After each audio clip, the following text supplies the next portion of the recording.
El páncreas humano se compone de dos grandes tipos de tejidos, los que secretan jugos digestivos pancreáticos al duodeno y los islotes de Langerhans, que secretan insulina y glucagón a la sangre en forma directa.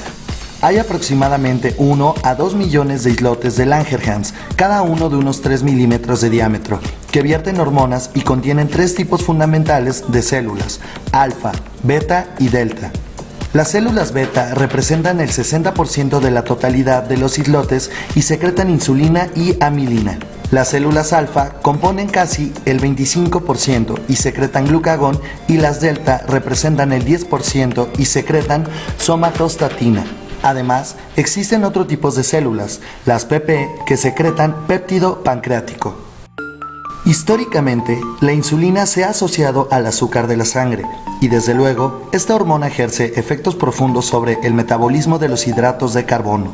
La secreción de insulina se asocia a la abundancia energética. En otras palabras, cuando existen alimentos energéticos suficientes, en particular de todo un exceso de alimentos de la dieta, sobre todo hidratos de carbono, que hacen que se secrete mucha insulina. Además, la insulina, una vez hecha su función, desempeña un papel importante en la reserva de energía en forma de glucógeno en el hígado para su posterior utilización, al igual que los almacena en grasa en el tejido adiposo o ejerce un efecto directo para que las células absorban más aminoácidos y los transformen en proteínas. La insulina es una proteína pequeña, con un peso molecular de 5808, que se compone de dos cadenas de aminoácidos unidas entre sí por enlaces disulfuro.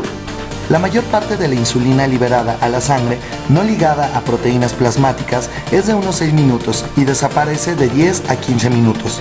Para que la insulina inicie sus efectos en las células efectoras, debe de unirse a receptores de membrana. De este se desencadenarán los efectos posteriores. Inmediatamente después de consumir una comida rica en hidratos de carbono, la glucosa absorbida hacia la sangre induce una secreción rápida de insulina. La insulina provoca la captación rápida, el almacenamiento y aprovechamiento de la glucosa por los tejidos del organismo, pero sobre todo por los músculos, tejido adiposo y el hígado. Durante todo el día, la energía utilizada por el músculo no depende de la glucosa, sino de los ácidos grasos. La razón principal es que la membrana muscular en reposo es muy poco permeable a la glucosa, salvo que reciba el estímulo de la insulina, ya que es demasiado escasa la secreción de insulina para que lo aproveche la célula muscular. Pero el músculo consume mucha energía en dos situaciones. La primera, cuando el ejercicio es moderado a intenso, aquí las células se hacen permeables y no necesitan insulina. En el segundo caso, el músculo consume demasiada glucosa cuando hay mucha glucosa en sangre, lo que genera una secreción de insulina proporcional, lo que ocasiona que entre glucosa al miocito. Si el gasto de glucosa no es necesario, se reserva en glucógeno muscular y se empleará después para fines energéticos. La insulina y la captación de glucosa por el hígado.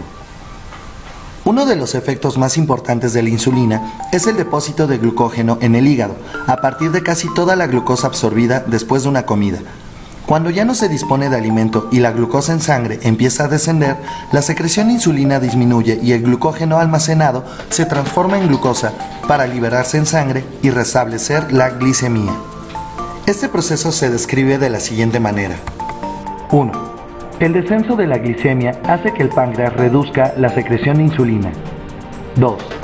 La falta de insulina anula todos los efectos al depósito de glucógeno, interrumpe su síntesis y evita la captación de nuevas moléculas de glucosa por el hígado. 3. La falta de insulina activa a la enzima fosforilasa que produce la degradación del glucógeno a glucosa fosfato. 4. La enzima glucosa fosfata, inhibida por la insulina, se activa por la falta de hormona y provoca la separación entre la glucosa y el radical fosfato para difundirla a la sangre. Cuando la cantidad de glucosa que entra en el hepatocito es superior a la que se puede depositar como glucógeno o utilizar para su metabolismo local en el hígado, la insulina favorece la conversión de todo este exceso de glucosa en ácidos grasos. Estos ácidos se empaquetan en triglicéridos de baja densidad. Además, la insulina inhibe la glucogenia, ya que reduce la cantidad de enzimas necesarias para este proceso. Efecto de la insulina sobre la utilización de la glucosa por el encéfalo. El encéfalo se diferencia de los otros tejidos, ya que es permeable a la glucosa sin necesidad de insulina. Por ello, es esencial mantener la glucemia por encima de determinados valores críticos y en funciones de regulación, porque si esta llega a bajar unos 20 a 50 miligramos sobre 100 mililitros, se manifiesta un shock hipoglucémico con crisis convulsiva o incluso coma. La insulina y la síntesis de lípidos. La insulina ejerce efectos que inducen el depósito de lípidos en el tejido adiposo. En primer lugar, aumenta la utilización de la glucosa por casi todos los tejidos orgánicos y reduce automáticamente la utilización de la grasa. Gran parte de la síntesis se dan en los hepatocitos. Luego, son transportados desde el hígado por las lipoproteínas de la sangre a las células adiposas donde se almacenan. La insulina inhibe la acción de la lipasa para que no hidrolice los triglicéridos ya depositados en las células adiposas y liberarlas a la sangre circulante. La insulina fomenta el transporte de la glucosa a las células adiposas a través de la membrana celular. Parte de la glucosa se emplea después para la síntesis de diminutas cantidades de ácidos grasos, pero lo que es más importante, también se forman grandes cantidades de alfa-glicerol fosfato, que al unirse con el glicerol forma triglicéridos. Cuando falta insulina, se invierten los efectos del depósito de grasa. La enzima lipasa, sensible a insulina, se activa. Con ello, hidroliza los triglicéridos almacenados y se liberan enormes cantidades de ácidos grasos y glicerol a la sangre. La consecuencia es que en pocos minutos empiezan a ascender en la sangre para formar sustrato energético menos en el encéfalo. Debido a la falta de insulina, la síntesis exagerada de ácidos acetoacético en los hepatocitos, se activa el mecanismo de la carnitina para el transporte de los ácidos grasos a las mitocondrias. Dentro de esta, la oxidación beta liberan cantidades de acetilcoenzima A para utilizarse con fines energéticos. El ácido acético se convierte en beta-hidroxibutírico. El ácido acético se convierte en beta-hidroxibutírico y acetona, que se denominan cuerpos cetónicos y en exceso en los líquidos corporales se denominan cetosis. La insulina estimula el transporte de muchos aminoácidos al interior de la célula, como valina, leucina, isoleucina, tirosina y la fenilalanina. Además, la insulina aumenta la traducción del ARN mensajero, es decir, la síntesis de nuevas proteínas. La falta de insulina y el exceso de aminoácidos en la sangre provoca la utilización de estos como fuente de energía y como consecuencia la eliminación por la orina, causando en pacientes con diabetes mellitus agotamiento y debilidad extrema. Mecanismo de secreción de insulina. Las células beta poseen un gran número de transportadores de glucosa, gracias a los cuales la entrada de la glucosa es posible. Cuando la glucemia en ayunas es normal, el ritmo de secreción de insulina es mínimo. Sin embargo, cuando aumenta 2 o 3 veces, la secreción de insulina experimenta un ascenso en el plasma. Este eleva casi 10 veces en los 3 a 5 minutos. Algunos otros factores que estimulan la secreción de insulina están los aminoácidos, las hormonas gastrointestinales, glucagón y sus funciones. El glucagón es una hormona secretada por las células alfa de los islotes de Langerhans. La función principal es elevar la concentración de glucosa en la sangre, efecto contrario de la insulina.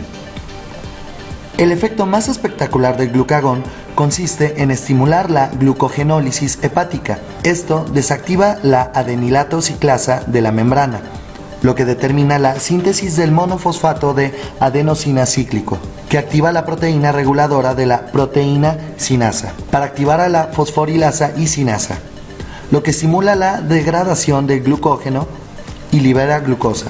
Otro efecto del glucagón es la activación de la lipasa de las células adiposas, para aumentar la disposición de ácidos grasos para su consumo energético. Las concentraciones elevadas de glucagón también estimulan la contracción cardíaca, aumentan el flujo sanguíneo de algunos tejidos, sobre todo en riñón, favorecen la secreción biliar e inhiben la secreción de ácido clorhídrico. Diabetes mellitus. La diabetes mellitus es un síndrome caracterizado por la alteración del metabolismo de los hidratos de carbono, las grasas y las proteínas, si bien por la falta de secreción de insulina o por la sensibilidad de esta en los tejidos. Existen dos tipos de diabetes mellitus. La diabetes tipo 1, insulino dependiente, que se debe a la falta de secreción de insulina. La diabetes tipo 2, insulino independiente, causada por la menor sensibilidad de los tejidos para la insulina. Diabetes mellitus tipo 1. La lesión en las células beta del páncreas o enfermedad en el mismo pueden provocar una diabetes mellitus tipo 1. La falta de insulina reduce la eficacia de la periferia de la glucosa y aumenta la concentración de la glucosa sérica. La elevación de la glucemia hace que se filtre la glucosa al túbulo renal de la que se puede reabsorber. El exceso de glucosa en la orina se conoce como glucosuria y en pacientes diabéticos es un diagnóstico grave. Las cifras elevadas de glucemia provocan deshidratación debido a que la presión osmótica de la glucosa provoca la salida de agua de la célula. Esta pérdida de glucosa por la orina induce una diuresis osmótica. Esto significa que el paciente cursará con poliuria, deshidratación y polidipsia. La hiperglucemia también provoca lesiones tisulares como infarto al miocardio, insuficiencia renal, retinopatía y ceguera.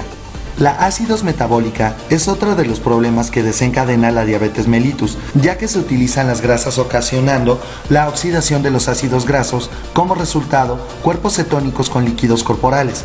Esto puede ocasionar que el pH de la sangre descienda por debajo de los 7.35 y ocasionar un coma acidótico y posteriormente la muerte. Diabetes mellitus tipo 2.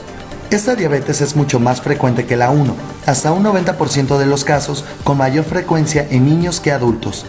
La diabetes tipo 2 se asocia al aumento de insulina en la sangre, lo que provoca menor sensibilidad de esta en los tejidos.